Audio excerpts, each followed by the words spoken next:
Bismillahirrahmanirrahim. Assalamualaikum warahmatullahi wabarakatuh. Perkenalkan, nama saya Muhammad Ikram Mulhaq dengan NIM 1193030062. Dari jurusan Hukum Tata Negara Siasah semester 2 kelas B dengan mata kuliah Ilmu Politik. Yang bobot SKS-nya 2 dan dosen pengampunya adalah Bapak Lutfi Fahrul Rijal, SSY, MH. Di sini saya akan menjelaskan secara singkat mengenai pertemuan 1 sampai dengan pertemuan 7. Pertemuan 1 sampai dengan 2 itu dilaksanakan dengan tatap muka. Sedangkan pertemuan 3 sampai dengan pertemuan 7 dilaksanakan secara daring. Pertemuan 3 itu menjelaskan apakah demokrasi merupakan sistem atau ideologi yang ideal. Menurut pendapat saya, bisa dikatakan ideal karena sistem demokrasi ini sudah lama diterapkan khususnya di negara Indonesia. Dan yang saya lihat, demokrasi di Indonesia sudah menerapkan dengan cukup baik, meski ada pro dan kontranya, dan tergantung dari pemerintah yang menjalankan dan masyarakat yang melaksanakannya. Dengan baik atau tidak, pada intinya merupakan sistem yang baik karena melibatkan rakyat. Dan pada pertemuan 4 menjelaskan tentang kekuasaan yang dimiliki oleh suatu negara harus dilakukan pembatasan kekuasaan. Apa alasan yang mendasari hal ini?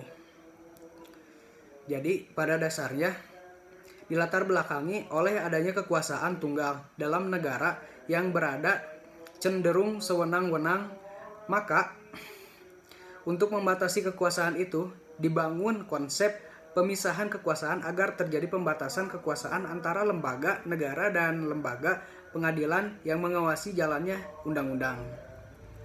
Dan pertemuan 5 adalah apa yang Anda ketahui tentang HAM dan sejarahnya.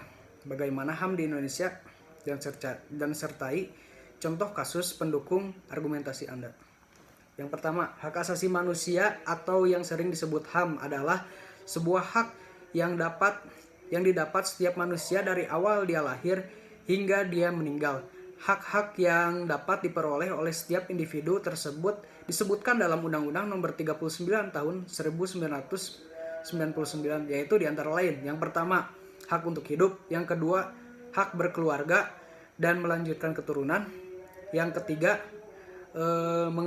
hak mengembangkan diri, yang keempat, hak memperoleh keadilan, yang kelima, hak atas kebebasan pribadi, yang keenam, hak atas rasa aman, yang ketujuh, hak atas kesejahteraan, yang kedelapan, hak turut serta dalam pemerintahan, yang kesembilan, hak wanita, dan yang kesepuluh, hak anak. Sedangkan dalam sejarahnya sendiri, HAM sudah disebutkan sejak zaman Yunani kuno dengan adanya ide-ide dari para filsuf Stokisme. Penerapan HAM di Indonesia saat ini menurut saya kurang terlaksana karena seperti banyak yang kita lihat masih banyak terjadinya kasus-kasus pelanggaran HAM oleh pihak-pihak yang berkuasa. Seperti kasus yang dilakukan PT Alpen Food Industry atau biasa disingkat AFI. Di mana adanya seorang buruh pabrik wanita yang hamil diminta untuk melakukan kerja hingga malam hari, hingga PHK secara sepihak oleh pihak perusahaan. Di sini bisa kita lihat bahwa hak-hak para pekerja tersebut seperti dipermainkan oleh pihak-pihak yang berkuasa di sana. Dan pertemuan ke-6 menjelaskan tentang pengertian budaya, sosialisasi, dan komunikasi politik dan apa hubungan ketiganya. Terus apa yang saudara ketahui tentang budaya politik di Indonesia? Yang pertama, budaya adalah suatu cara hidup yang berkembang dan dimiliki bersama oleh sebuah kelompok orang dan diwariskan dari generasi ke generasi. Sosialisasi merupakan interaksi sosial dan tingkah laku sosial, sehingga sosialisasi merupakan mata rantai yang penting dalam sistem sosial. Komunikasi politik merupakan komunikasi yang terjadi dalam sistem politik. Menurut saya, hubungan antara budaya, sosialisasi, dan komunikasi politik adalah sama-sama masuk dalam lingkungan sistem politik. di mana politik merupakan budaya yang mana sistemnya merupakan sistem turun-temurun yang dimana berinteraksi sosial atau sosialisasi yang mana berinteraksi sosial atau sosialisasi. Dalam melibatkan masyarakat dari komunikasi politik ialah adanya interaksi yang bersifat politik dan memiliki fungsi agregasi, artikulasi, sosialisasi, dan juga rekrutmen. Terus yang kedua, menurut saya budaya politik di Indonesia seperti apa tergantung dari daerahnya. Kecenderungan masyarakat Indonesia subjek ikut-ikutan, tahu yang benar dan tapi tidak mau ikut ke dalam pemerintahannya. Bahkan pemilu masih ada yang golput. Dan pertemuan ketujuh menjelaskan tentang partisipasi politik, perwakilan politik, pengertian, definisi, dan fungsi partai politik. Sistem dan klasifikasi partai politik. Yang pertama, partisipasi politik adalah keterlibatan warga dalam segala tahapan kebijakan, mulai dari sejak pembuatan keputusan sampai dengan penilaian keputusan, termasuk juga peluang untuk ikut serta dalam pelaksanaan keputusan. Alje Friedrich berkata seperti ini: partai politik adalah sekelompok manusia yang terorganisir secara stabil dengan tujuan merebut atau mempertahankan penguasaan pemerintah bagi pemimpin partainya, dan berdasarkan penguasaan ini memberikan kepada anggota partainya kemanfaatan yang bersifat ideal maupun material. Terus R.H. Solto menyebutkan bahwa partai politik adalah sekelompok warga negara yang sedikit banyaknya terorganisir yang bertindak sebagai satu kesatuan politik dengan memanfaatkan kekuasaan memilih, bertujuan menguasai pemerintah dan melaksanakan kebijakan umum mereka.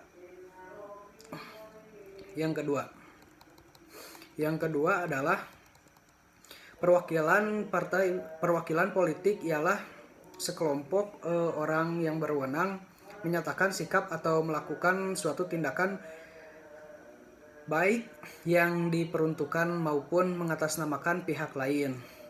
Dengan demikian dapat difahami masyarakat yang telah sampai kepada tahap perkembangan yang lebih rumit merupakan motivasi untuk memanfaatkan wakil secara jelas dan terperinci. Dalam kerangka pemikiran seperti itulah kita dapat memahami berbagai bentuk perwakilan di dalam kehidupan sehari-hari. Yang ketiga, sebuah partai politik adalah organisasi politik yang menjalani ideologi tertentu atau dibentuk dengan tujuan umum. Definisi lainnya adalah kelompok yang terorganisir yang anggota-anggotanya mempunyai orientasi, nilai-nilai, dan cita-cita yang sama. Bisa juga didefinisikan perkumpulan atau segolongan orang-orang yang seasas, sebulan, setujuan di bidang politik, baik yang berdasarkan partai kader atau struktur kepartaian yang dimonopoli oleh sekelompok anggota partai yang terkemuka, atau bisa juga berdasarkan partai massa, yaitu partai politik yang mengutamakan kekuatan berdasarkan keunggulan jumlah anggotanya. Terus fungsi dari partai politik diantaranya yang pertama media komunikasi, yang kedua media sosialisasi, yang ketiga media perekrutan, yang keempat media pencegahan konflik. Sistem satu partai ialah sistem yang mana partai tersebut menguasai monopoli kekuasaan dengan menyingkirkan partai-partai politik lainnya. Biasanya partai yang menggunakan sistem ini ialah partai-partai komunis. Lalu sistem dua partai. Sistem dua partai ialah di mana partai politik yang didominasi oleh dua partai utama yang memiliki prospek setara dalam memenangkan kekuasaan pemerintahan. Walau terdapat partai-partai kecil yang berdiri, namun kedua partai besar memiliki kekuatan untuk menduduki kekuasaan pemerintah. Lalu sistem partai dominan ialah merupakan partai-partai yang berskala kecil yang bersaing untuk meraih kekuasaan dalam pemilihan-pemilihan rakyat dan didominasi oleh partai-partai besar, sehingga partai yang menggunakan sistem ini masih memiliki kekuatan dalam menduduki kekuasaan pemerintahan. Terus sistem multipartai ialah partai-partai yang bersaing lebih dari satu partai, bahkan dua partai, untuk meraih kekuasaan dalam pemilihan umum. Namun sistem ini terbentuk melalui koalisi-koalisi yang memiliki paradigma politik yang sama. Tidak ada pengkhususan di dalam sistem multipartai karena semua partai bersaing dengan menduduki kekuasaan di dalam pemerintah. Lalu klasifikasi partai politik liberal dan radikal, lalu partai politik konservatif, terus partai sosial dan sosial demokrat, partai Kristen Demokrat, partai komunis, partai agraris, partai regional dan etnis, dan terakhir partai ekstrem kanan. Mungkin cukup sekian, kurang lebihnya mohon maaf. Wabillahi taufiq wal hidayah. Wassalamualaikum warahmatullahi wabarakatuh.